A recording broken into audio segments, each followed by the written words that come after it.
창세기 38장 설교가에게 굉장히 어려운 메시지입니다. 이 말씀을 여러분 받을 준비 됐습니까? 이 말씀에 그동안 우리는 이 폐륜적인 그 관계, 시아버지와 며느리와의 부적절한 관계를 통해서 태어난 자손들, 그 사이에 그 인간의 추잡하고 냄새나는 역사 가운데 태어나신 예수 그리스도, 뭐 이렇게 요 포커스로만 말씀을 많이 증거했고 또 들었습니다.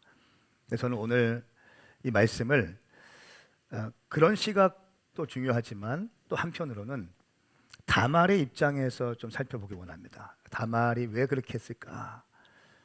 그렇게 하지 않으면 안 되는 이유가 있었을까? 이렇게 좀 포인트를 잡아서 말씀을 증거하겠습니다.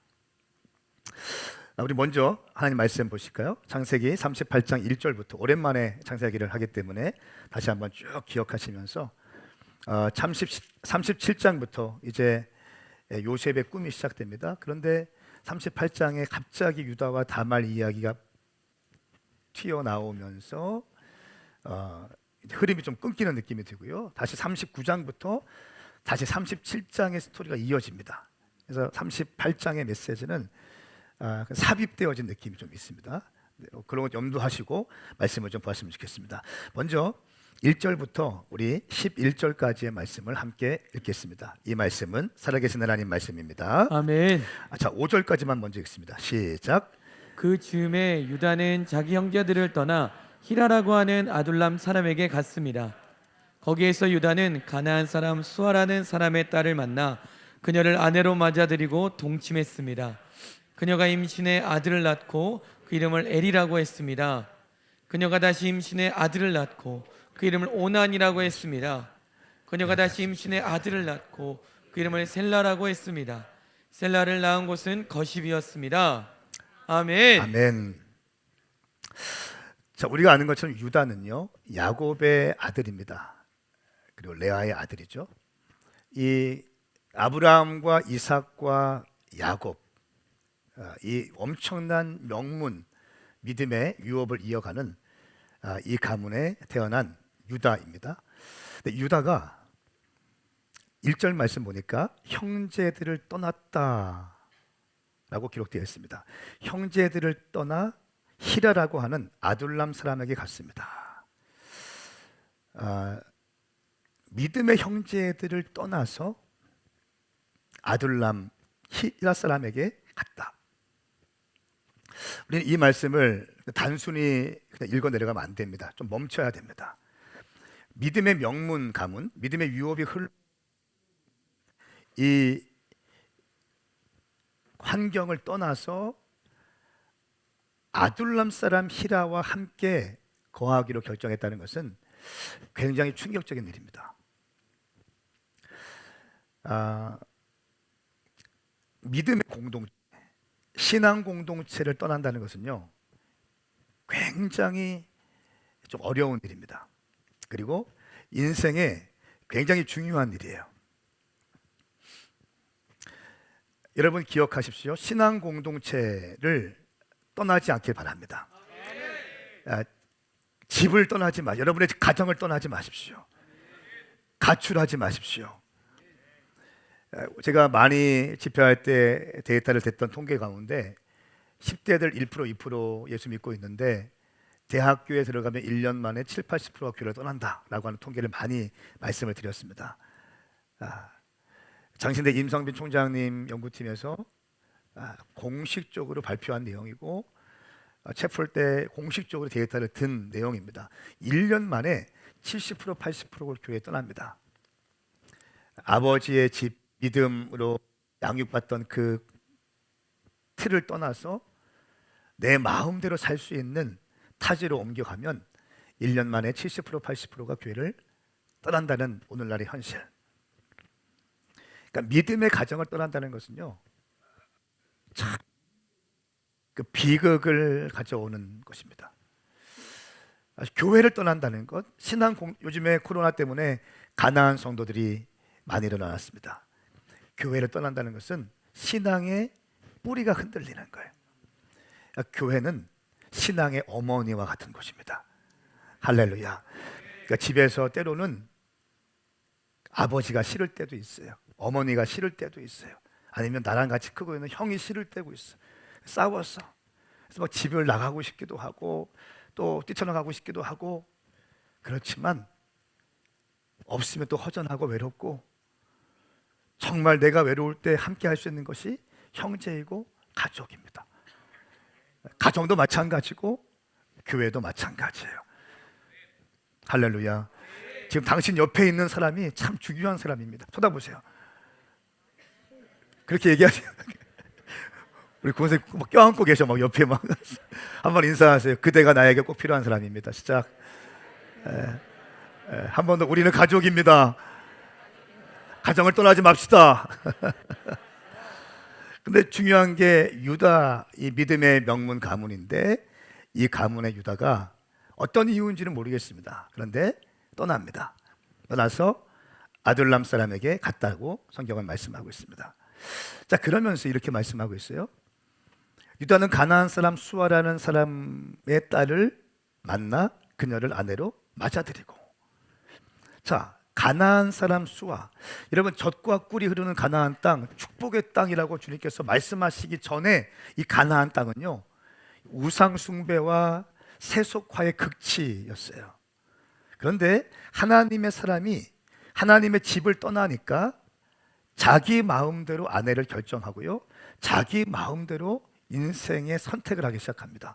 그래서 가나안 사람 수아의 딸을 만나 수아라는 사람을 아내로 맞이하게 됩니다. 자, 그러면서 가나안 사람 수아를 만났다는 것은, 수아라는 사람의 딸을 만나는 것은 인생의 하나님의 말씀을 순종할 의지가 지금 꺾이고 있는 겁니다. 하나님의 말씀을 말씀대로 준행하고자 하는 열정이 이 유다 가운데 식어지고 있는 겁니다. 그러니까 내 마음대로 결정하기 시작하고 내 마음대로 선택하기 시작합니다.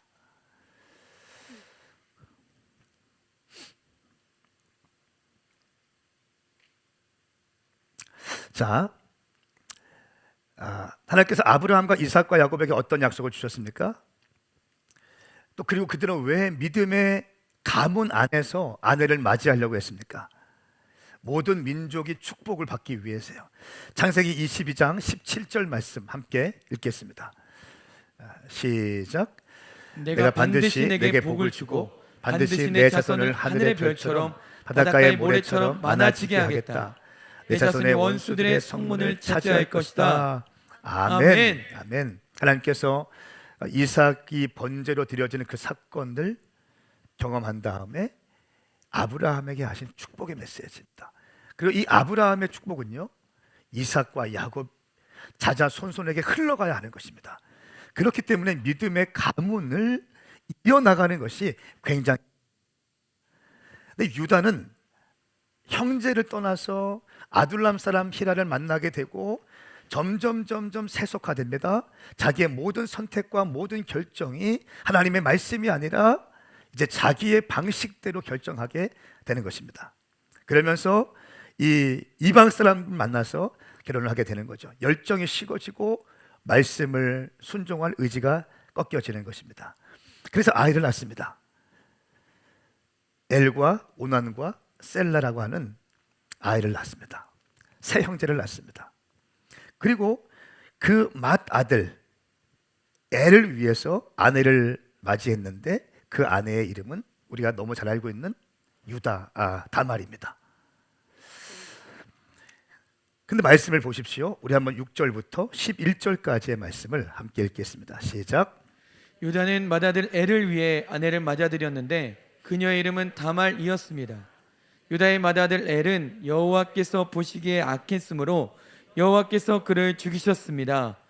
그러자 유다가 오난에게 말했습니다. 내 형수와 결혼해 시동생으로서의 의무를 행하고 내 형 자손을 낳아 주어라. 그러나 오나는 그 자손이 자기의 자손이 되지 못할 것을 알고 그녀의 침소를 들 때마다 형의 자손이 생기지 않도록 땅에 설정했습니다. 그가 한 짓이 여호와께서 보시기에 악했으므로 여호와께서 그도 죽이셨습니다. 유다가 며느리 다말에게 말했습니다.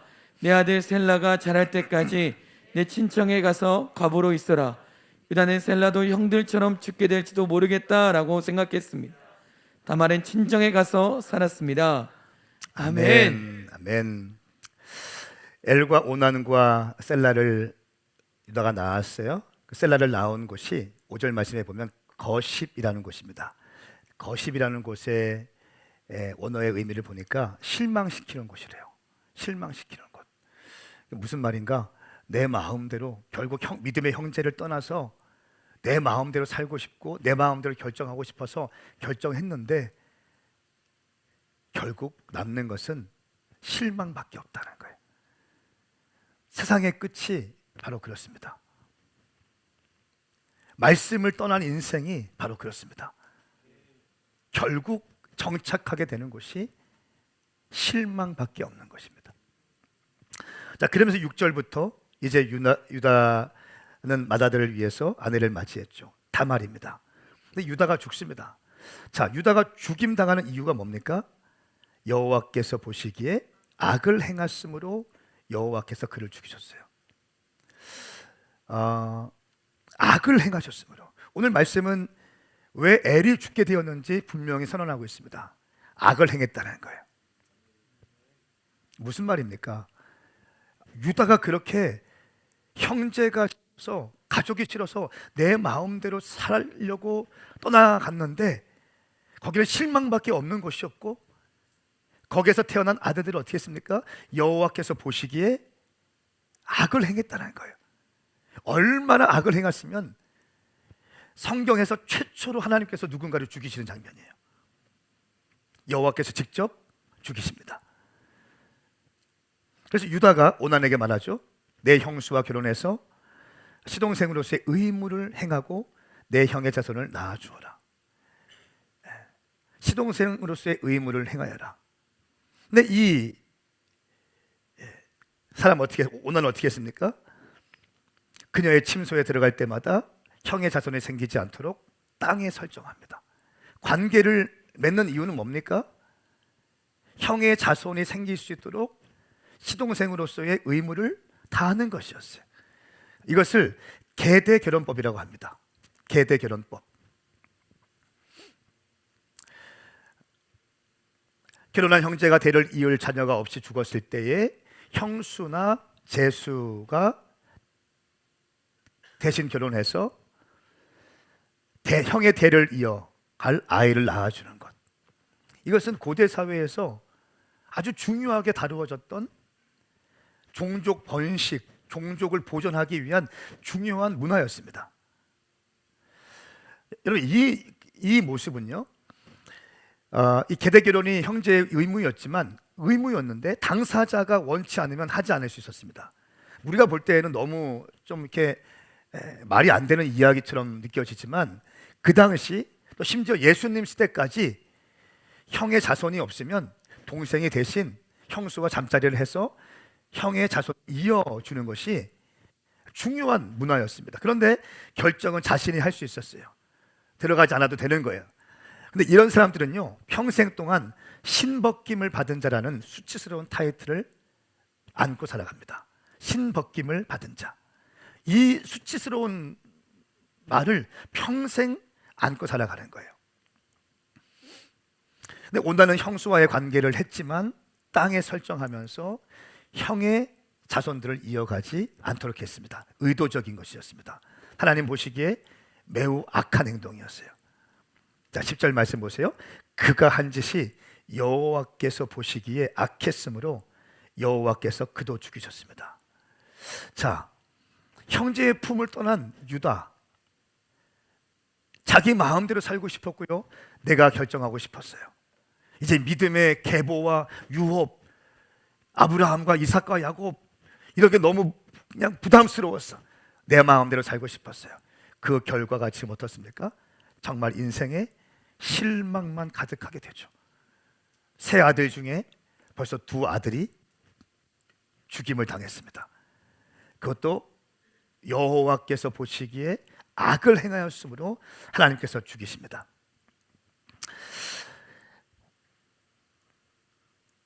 이때 유다가 이렇게 얘기합니다. 며느리 다말에게 말합니다. 내 아들 셀라가 자랄 때까지, 세 번째 마지막 아들입니다. 어렸나 봐요. 내 아들 셀라가 자랄 때까지 내 친정에 가서 과부로 있어라. 이렇게 말한 것은 유다는 셀라도 형들처럼 죽게 될지도 모르겠다고 생각했기 때문입니다. 그 생각 때문에 다말을 친정에 가서 살게 합니다. 여러분, 여기서 중요한 것, 신앙 공동체가 얼마나 중요한지를 우리는 깨달으셔야 됩니다. 여러분의 가정, 제가 청년들 설교할 때는 이 가정에 대해서 특별히 얘기할 건데, 신앙 공동체, 가정과 교회를 떠나는 것은 인생의 실망에 남을 것입니다. 아멘 하십시오. 교회는 여러분 신앙의 어머니입니다. 어떤 때는 교회가 부담스러울 때가 있을 거예요. 어떨 때는 답답할 때가 있을 거예요. 제가 그랬거든요. 제가 우리 어머니 답답했거든요. 제가 우리 아버지 답답했거든요. 지금 시간 지나고 보니까 그렇게 존경할 수가 없고 그렇게 좋을 수가 없어요. 이해되지 않는 부분도 있죠. 그런데 시간 지나고 보니까 그 당시에는 저는 저희 어머니한테 비밀입니다. 한번 논쟁을 하면 새벽 3시까지 했어. 어머니도 안 지고 저도 안 지고. 그런 게 한두 번이 아니야. 왜 엄마는? 근데 지금 만약에 제가 그때 어머니가 싫어서 뛰쳐나갔으면 저는 오늘 이런 모습이 아니었겠죠. 그거 아세요? 답답하고 좀 이해 안 되더라도 어머니는 어머니예요. 아멘. 아버지는 아버지예요. 교회가 이해가 안 될 때가 있습니까? 교회가 답답하게 느낄 때가 있습니까? 교회는 교회예요. 교회는 예수님의 비전이 담긴 곳이에요. 교회는 하나님의 피값으로 세워진 게 교회예요. 인간의 야망과 인간의 어떤 것으로 형성된 것이 교회가 아니에요. 교회는 하나님의 비전으로 세워진 것이 교회예요. 예수님의 꿈은 교회입니다. 예수님의 제자들을 세운 목적은 교회를 세우기 위해서예요. 교회를 사랑하십시오. 여러분의 부모님을 사랑하십시오. 자, 말씀을 계속 이어갑니다. 12절부터 말씀을 쭉 보시면 여기에서 여러분 느껴지는 게 뭐가 있습니까? 엘과 오난이 지금 죽임을 당했어요. 엘은 원체 악하게 행동해서 죽였다고 나왔어요. 오난은 형수에게 들어가서 관계를 맺는데 땅에 설정한 거예요. 형의 자손을 심어주기 쉽지 않은 거예요. 이기적인 행동을 한 거예요. 그래서 죽임을 당합니다. 하나님은요, 이기적인 사람을 싫어하십니다. 정말 그래요. 하나님은 이기적인 사람을 싫어하세요. 여러분 주변의 사람들에게 잘 섬기십시오. 잘 섬기십시오. 이기적으로 말하지 마십시오. 사랑해 주십시오. 섬겨 주십시오. 누군가 힘들어하고 있다면 한번 손을 내밀어 주십시오. 내밀어 주십시오.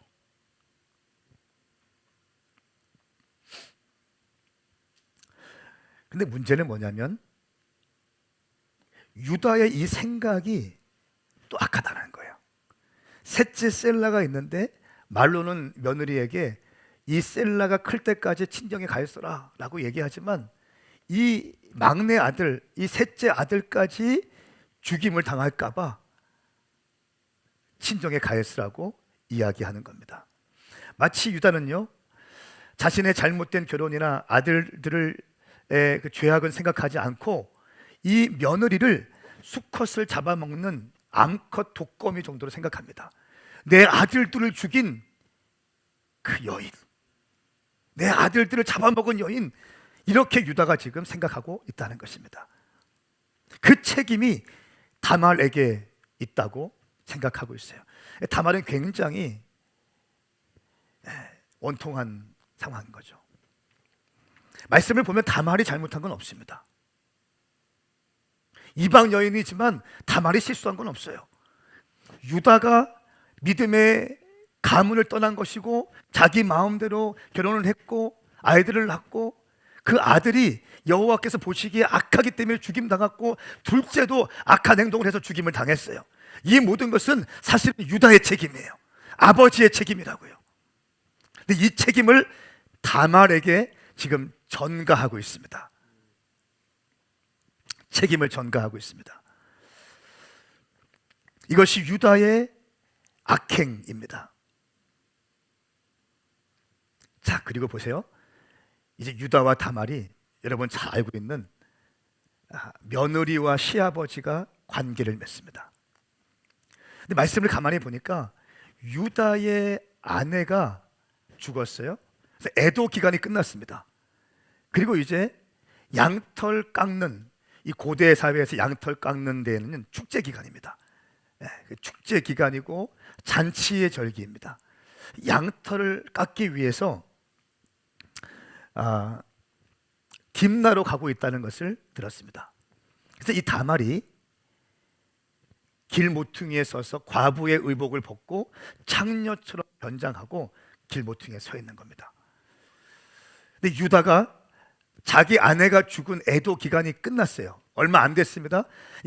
양털 깎으러 가면서 거기에 있는 창녀를 보고, 근데 유다는 이 사람이 다말인지 몰랐죠. 그냥 길거리에서 몸을 파는 여인인 줄 알았어요. 유다가 이 창녀의 집에 들어갑니다. 보십시오. 하나님의 집을 떠난 사람의 인생이 정말 매 순간순간마다 비극적인 것을 우리는 알 수 있어요. 하는 선택들을 보십시오. 아내가 죽은 지 얼마 안 됐어요. 애도 기간 끝난 지 얼마 안 됐습니다. 그런데 창녀의 집으로 들어가고 있는 이 유다의 모습.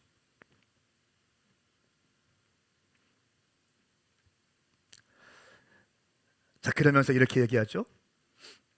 그 당시에 그 몸을 파는 창녀들이 화대를 받는, 그 몸을 주고 받는 그 비용이 염소 새끼 한 마리였다고 합니다.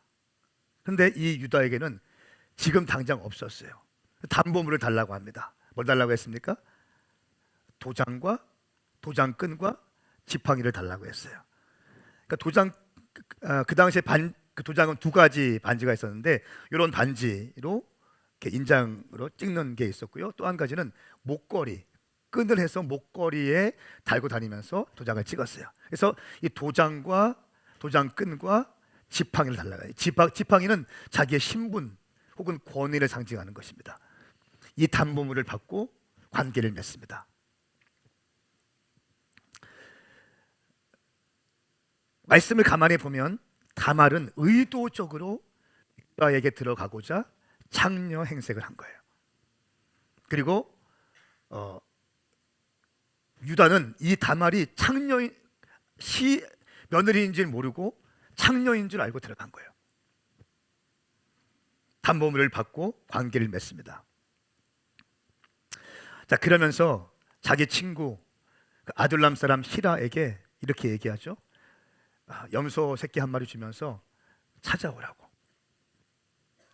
근데 그곳에는 창녀가 없다고 얘기하죠, 사람들이. 근데 이렇게 또 얘기합니다. 자, 23절 말씀 같이 한번 읽겠습니다. 시작. 유다가 말했습니다. 그 여자가 가진 것을 갖도록 그냥 놔두세. 그렇지 않으면 우리가 웃음거리가 될 테니 말이야. 어쨌든 나는 이 어린 염소를 보냈는데 다만 자네가 찾을 수 없었던 것뿐일세. 아멘. 아멘. 그 담보물을 그냥 그 여자가 갖도록 놔두라고 합니다. 이미 이 유다와 아둘람 사람 히라는 이런 아주 허물없는 관계, 완전 세속적인 삶을 같이 즐기고 있는 그런 관계 같아요. 저하고 김태원 목사님은 영적인 것을 즐기고 있는 관계입니다. 누구를 만나냐가 중요해요. 그러니까 이 아둘람 사람 히라가 유다과 굉장히 밀착되어 있고, 이 말씀의 구석구석 보면 모든 행동들이 영적이지 않은 행동을 봐요. 그러면서 히라에게 부탁을 하고 없다고 하니까 놔두라고 합니다. 근데 말할 때 이렇게 말합니다. 그렇지 않으면 우리가 웃음거리가 될 테니 말이야. 이 사람은 늘 사람들의 평판을 신경 쓰는 사람이었어요. 자기의 삶에 무엇이 무너졌고 내 아들이 죽은 이유가 무엇인지 점검하고 자기 성찰하기보다는 늘 모든 문제의 요인을 외부에서 찾는 사람이었어요. 평판이 참 중요했습니다. 사람들에게 웃음거리가 되는 것이 중요하게 느껴지는 유다였습니다. 석 달쯤 지났습니다. 유다에게 이런 소리가 들렸어요. 당신의 며느리 다말이 임신하게 되었습니다. 어떻게 말합니까? 24절 말씀에 그녀를 끌어다가 불태워 버려라, 이렇게 얘기해요. 불태워 버려라. 보통 구약 성경에서 행음하면 돌로 쳐 죽이거든요. 돌로 쳐 죽이거든요. 근데 유다는 불태워 죽이라고 합니다. 유대인들에게 가장 치명적인, 가장 악한 형벌은 뭐냐면 화형입니다. 근데 이 유다가 자기 며느리에게 향해서 불태워 죽여라 라고 이야기합니다. 25절 말씀에 그녀는 끌려 나오면서 시아버지에게 전가를 보냅니다. 저는 이것들의 임자 때문에 임신한 것입니다. 그녀가 다시 말했습니다. 이 도장과 도장끈과 지팡이가 누구의 것인지 살펴보십시오. 그리고 유다가 살펴보죠. 그런데 이 도장과 도장끈과 지팡이가 자기 거였어요. 자기 거였어요. 결국 자기가 임신하게 된 그 며느리 다말을 임신시킨 것이 자기라는 것을 알게 됩니다. 그리고 이렇게 말합니다. 우리 26절 말씀, 27절 말씀까지 읽습니다. 시작. 유다가 그것들을 알아보고 말했습니다. 그녀가 나보다 옳다. 이는 내가 내 아들 셀라를 그녀에게 주지 않아서 그렇게 된 것이다. 유다는 다시는 그녀와 잠자리를 같이 하지 않았습니다. 그녀가 아이를 낳았을 때가 됐는데 그녀의 태 속에 쌍둥이가 들어 있었습니다. 아멘. 아멘. 그녀가 나보다 옳다, 이렇게 외칩니다. 저는 창세기 38장에 한 절을 꼽으라고 한다면 이 말씀을 꼽을 것 같아요. 그녀가 나보다 옳도다. 그녀가 나보다 옳도다. 그러니까 옳도다 한 것은 히브리어 체다카, 옳도다. 나보다 의롭도다.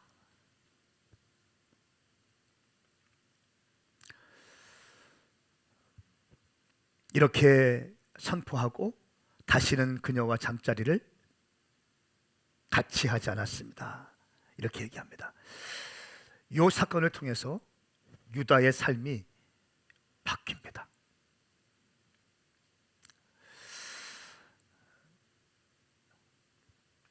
여러분, 다말은 왜 창녀의 모습을 하고 시아버지가 오는 그 길모퉁이에 서서 그렇게 기다리고 있어야 할까요? 왜 그렇게 했었어야 할까요?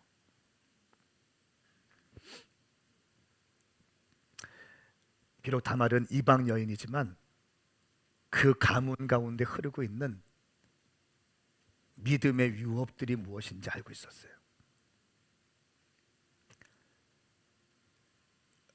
유다는 아브라함과 이삭과 야곱, 이 믿음의 가문에서 태어난 야곱의 네 번째 아들이지만 이 유업의 소중함을 망각하고 살았다면, 그러나 이방의 여인 이 다말은요, 비록 내가 이방 사람이지만 이 가문에 유이 흐르고 있는 하나님의 기업의 소중함을 알고 있었어요.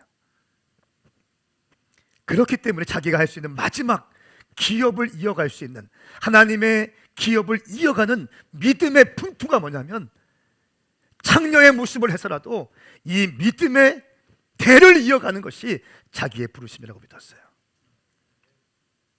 이것이 오늘 제가 여러분에게 말씀드리는 그동안의 설교 메시지와 좀 다른 포인트에서 증거하는 말씀 메시지예요.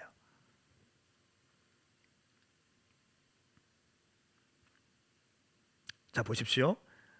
우리 27절부터 30절까지의 말씀을 함께 읽겠습니다. 시작. 그녀가 아이를 낳았을 때가 됐는데 그녀의 태 속에 쌍둥이가 들어 있었습니다. 그녀가 아이를 낳았을 때 한 아이가 손을 밖으로 내밀었습니다. 그래서 산파가 붉은 줄을 그의 손에 묶고 말했습니다. 이 아이가 먼저 나왔습니다. 그러나 그가 손을 다시 들여 넣었습니다. 그리고 그의 형제가 먼저 나왔습니다. 산파는 내가 왜 먼저 나오느냐라고 했고 그의 이름을 베레스라고 지었습니다. 그 다음에 손에 붉은 줄을 묶은 그 아이가 나와서 그 이름을 세라라고 지었습니다. 아멘. 아멘. 그 유다와 며느리 다말 사이에서 쌍둥이가 임신되어졌고 그 사람의 이름은 베레스와 세라입니다. 이 베레스가 다윗의 조상이 되고요, 이 베레스가 예수의 조상이 됩니다.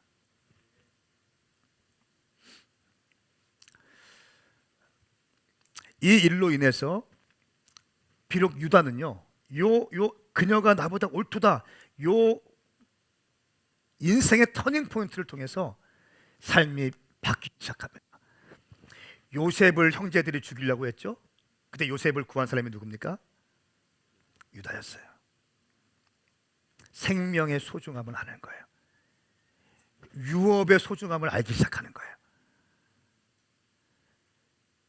그래서 창세기 49장 10절 말씀에는 이렇게 유다를 축복합니다. 주가 유다에게서 떠나지 않고 통치자의 지팡이가 그의 발 사이에서 떠나지 않으리니 실로께서 오셔서 백성들이 그에게 복종할 때까지다. 성경은 그럼에도 불구하고 유다를 축복합니다. 왜 그렇습니까? 유다를 통해서, 또 다말을 통해서 다윗이 태어나게 되고 다윗을 통해서 예수 그리스도가 태어나게 되십니다. 온 인류를 구원할 수 있는 구원의 문이 이 계보를 통해서 흘러오기 때문에 그렇습니다. 그리고 베레스와 세라, 이 지금 보기에는 너무 파렴치한 이 관계를 통해서 예수 그리스도가 태어나시게 되죠.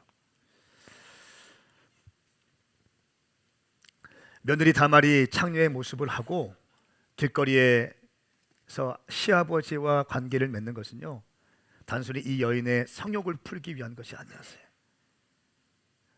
한미천 잡아보기 위한 것이 아니었어요.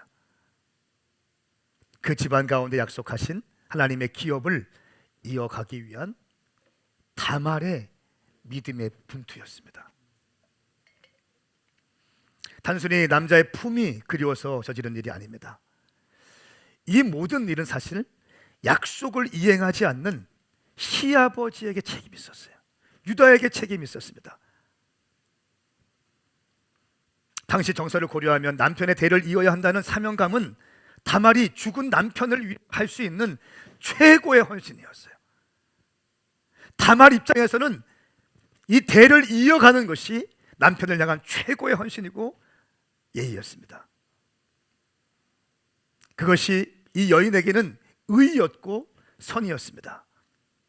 그렇기 때문에 유다가 이 여인이 나보다 옳도다, 체다카, 그는 의롭다라고 얘기하는 것입니다.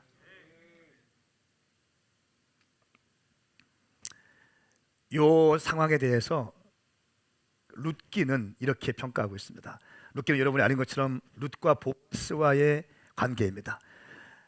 이 룻도 어떻게 됩니까? 이 보아스라는 사람이 기업을 이어줘서 믿음의 유업이 계속 흘러가는 거예요. 자, 이렇게 얘기합니다. 이 장로들 앞에서, 그 성의 장로들 앞에서 기업 물을 자가 되어서 공식적으로 선언하는 장면에서 장로들이 이렇게 얘기합니다. 룻기 4장 12절 말씀입니다. 시작. 여호와께서 그 젊은 여자와 당신에게 주실 그 씨를 통해 당신의 집안이 다말이 유다에게서 낳은 베레스의 집안처럼 되기를 바랍니다. 아멘. 아멘. 그 젊은 여자 누굽니까? 룻입니다. 룻과 당신 보아스에게 주실 그 씨를 통해 당신의 집안이 다말이 유다에게서 낳은 베레스의 집안처럼 되기를 바랍니다. 그러니까 성경은 유다와 다말 가운데 태어난 이 베레스를 저주가 아니라 축복으로 인식하고 있는 것입니다. 왜 그렇습니까? 예수 그리스도가 태어날 수 있는 길이기 때문에 그렇습니다. 유다는 불로 터지는 것이 아니라 자기가 죽은 남편을 향해서 할 수 있는 최고의 의와 선을 행한 것입니다. 믿음의 분투, 룻을 통해서 우리는 다시 한번 확인할 수 있는데요, 룻기 1장 16절 17절 말씀 우리 함께 읽겠습니다. 시작.